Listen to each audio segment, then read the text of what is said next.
যতদূর চোখ যায় শুধু সবুজে মোড়ানো বিস্তীর্ণ মাঠ। বর্ষার অথই জলের যে হাওরে থাকে পর্যটকদের আনাগোনা, শুকনো মৌসুমে সেখানেই আবহমান কাল ধরে যেন কৃষি বিপ্লব ঘটান প্রান্তিক কৃষকেরা।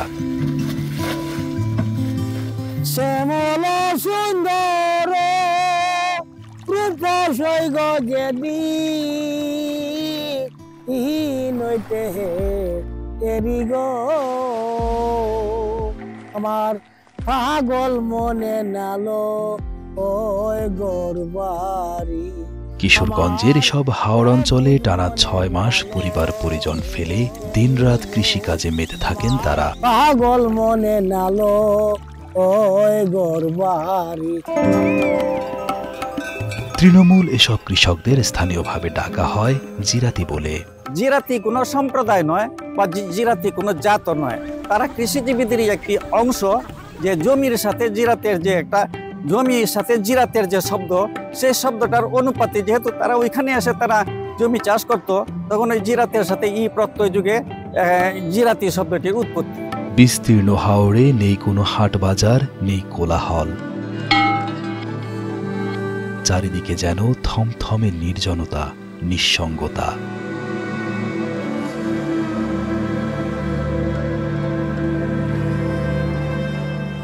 দিন শেষে এই নিঃসঙ্গতায় জিরাতিদের সঙ্গী, আর হাওরের আকাশটাই যেন তাদের একমাত্র ছাদ।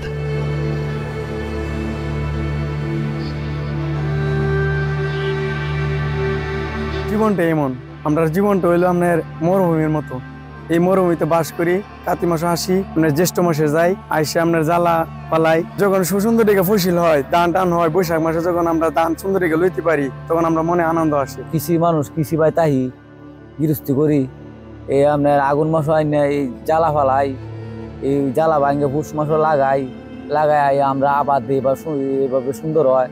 আগামীর কৃষির এ পর্বে দেখবেন শুষ্ক মৌসুমে কিশোরগঞ্জের হাওরের কৃষিকাজের চিত্র, যেখানে ধান চাষে সম্পৃক্ত জিরাতিদের জীবনযাপনের গল্পে খুঁজে পাবেন বাংলার চিরায়ত কৃষির দৃশ্যপট।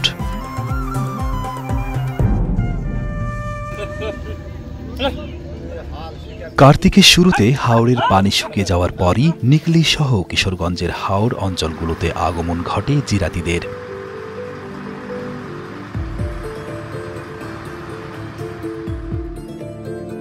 পরিবার পরিজন ফেলে দেশের বিভিন্ন প্রান্ত থেকে জীবিকার তাগিদে হাওরে পাড়ি জমান জিরাতিরা। ও গুরু তোমারি নামে তো আমরা থাকি, গুরু বাছুর রাখি, হ্যাঁ, হাত কামারি করি, কৃষি কাজ করি।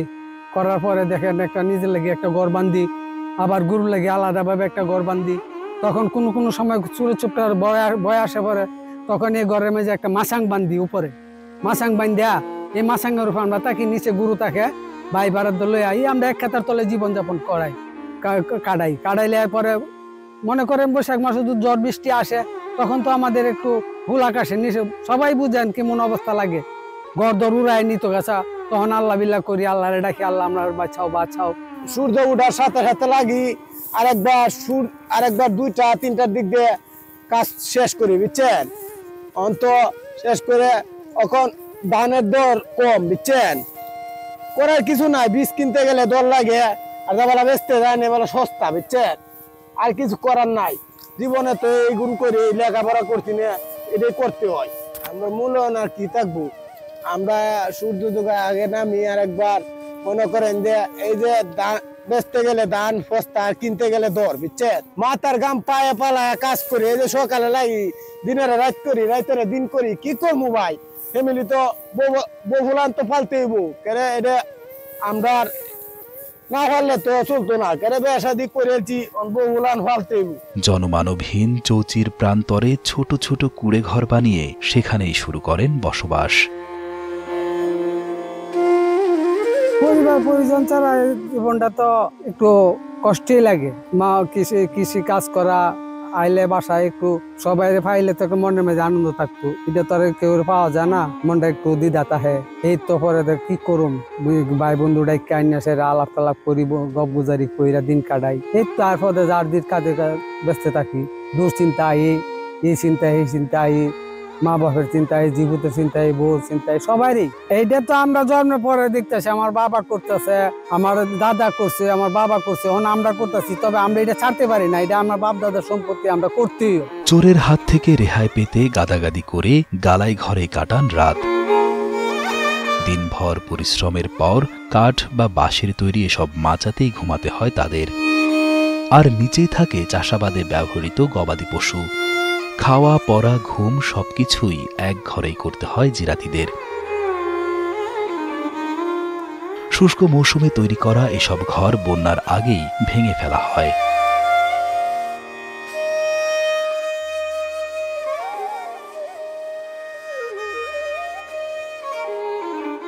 নানা রকম ঝুঁকি নিয়ে বছরের ৬ মাস জীবনকে তুচ্ছ করে হাওড়েই পড়ে থাকেন হাজার হাজার জিরাতি। খারাপ তো বাড়ি অঞ্চলে থাকতে গেলে একটু লাগতো পারি।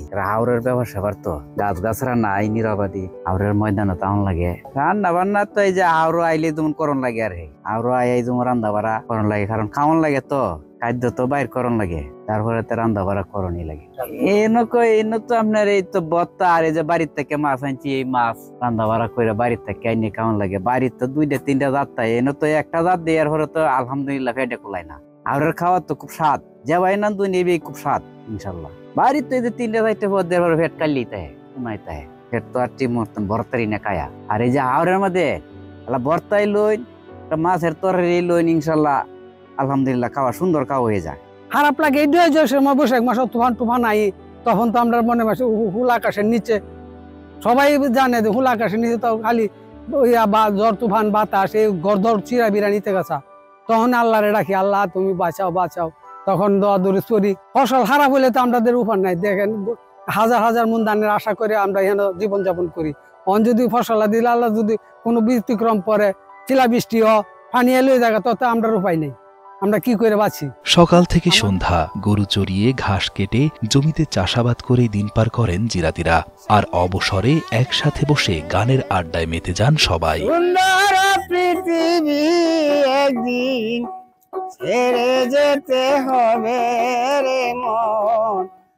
আমরা সকালে উঠে গরু বাছুর গলেতে বাইরে মাঠে চড়াই সেরা পরে খেতে খামারে কাজ করে সেরা পরে কিছুক্ষণ পরে আবার সকালে পাক করি, নাস্তা পাক করে হাওয়া দাওয়া করে আবার মাঠে যাই। আবার গরু বাছুর গোসল টোসল করাই দিলে গাছটা গরু বাছুর লাই কাটার পরে আবার গরু শুরু করো আইনা দিয়া, পরে আবার দুপুরে গোসল টোসল কইরা পরে হাওয়া দাওয়া করি। এই তো আমি দিন কাটে, সারাদিন মাঠে গরু চড়ানি, এই তো। তবে অপশন নাই, সকাল থেকে সন্ধ্যা নিয়ে কাজের পরে কাজ, একটা পরে একটা করতেই থাকি। জমি তৈরি করা, চারা রোপণ, সেচ, পরিচর্যা থেকে শুরু করে ধান কাটা, মাড়াই, ঝাড়াই শেষে নতুন ধান সঙ্গে নিয়ে বৈশাখ জ্যৈষ্ঠ মাসে বাড়ি ফেরেন জিরাতিরা। ভালো ফলন হলে উৎপাদিত শস্য থেকে কিছুটা নিয়ে যান বাড়িতে, এরপর বাকিটা বিক্রি করে দেন বাজারে। আর ফলন ভালো না হলে আফসোস নিয়েই বাড়ি ফিরতে হয় তাদের। মনে করেন আমরা যখন সারা বছর কষ্ট করি, করার পরে বৈশাখে যখন আমরা ঘরে ঘরে ধান তুলি, হাজার হাজার মন, 500 মন, 400 মন, সবাই 100, 200, 300 মন ধান, সবাই যারা না করে 1-2 ক্ষেত্রে তারাও 100-200 মন ধান করে। আমরা আল্লাহ তাআলা 400-500 মন ধান পাই, আমার ভাইচারি আছে আর হাজার হাজার মন ধান পায়। তখন আমরা মনের মধ্যে একটা আনন্দ থাকে বৈশাখে।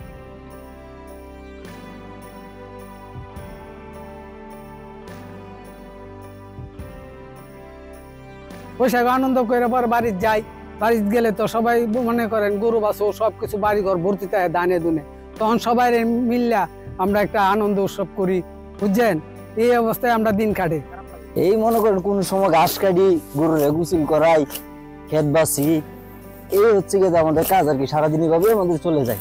এমন ঘাস কাটতেছি, গিয়াতে আবার বইস তুললে আবার মনে করেন কি গুছলের মধ্যে ঘাস দিমু, দেখতে দেখতে মনে করেন কি দিন চলে যায় আমাদের।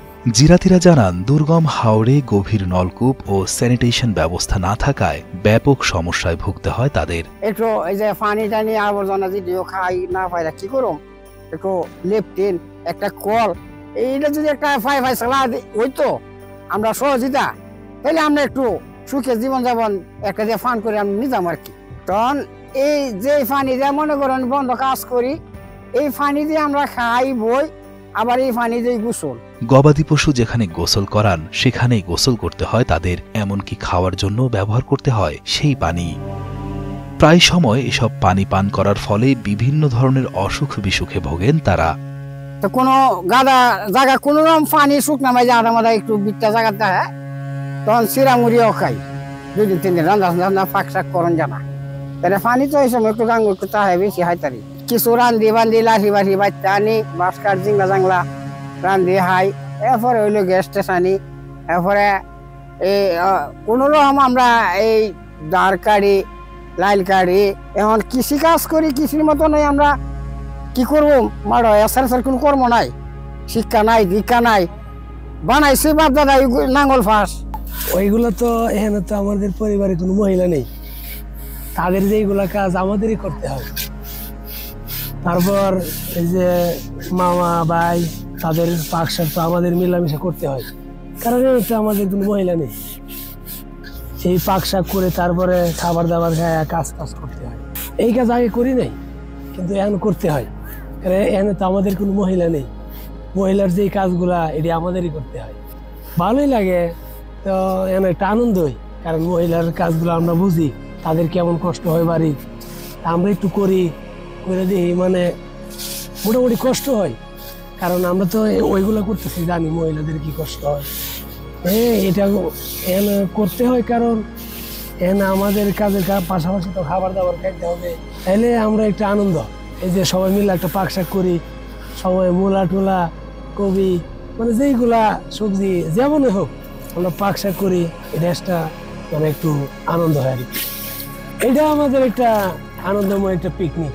মাঝে মধ্যে দিয়ে কেউ ঘুরতে আসে, তারাও পাক শাক করে, আমরা মনে করি এটা আমাদের একটা পিকনিকের মধ্যে। জিরাতিদের জীবনমান উন্নয়নের বিষয়ে সরকারি পরিকল্পনার কথা জানতে চাইলে কিশোরগঞ্জ জেলা কৃষি সম্প্রসারণ অধিদপ্তরের উপপরিচালক আবুল কালাম আজাদ জানান, দেশের খাদ্য নিরাপত্তা নিশ্চিতে গুরুত্বপূর্ণ ভূমিকা পালন করেন হাওরের জিরাতি কৃষকেরা। তাই জিরাতিদের সরকারি সকল সুযোগ সুবিধার আওতায় আনতে কর্তৃপক্ষের প্রচেষ্টা অব্যাহত রয়েছে বলেও জানান এই কৃষি কর্মকর্তা।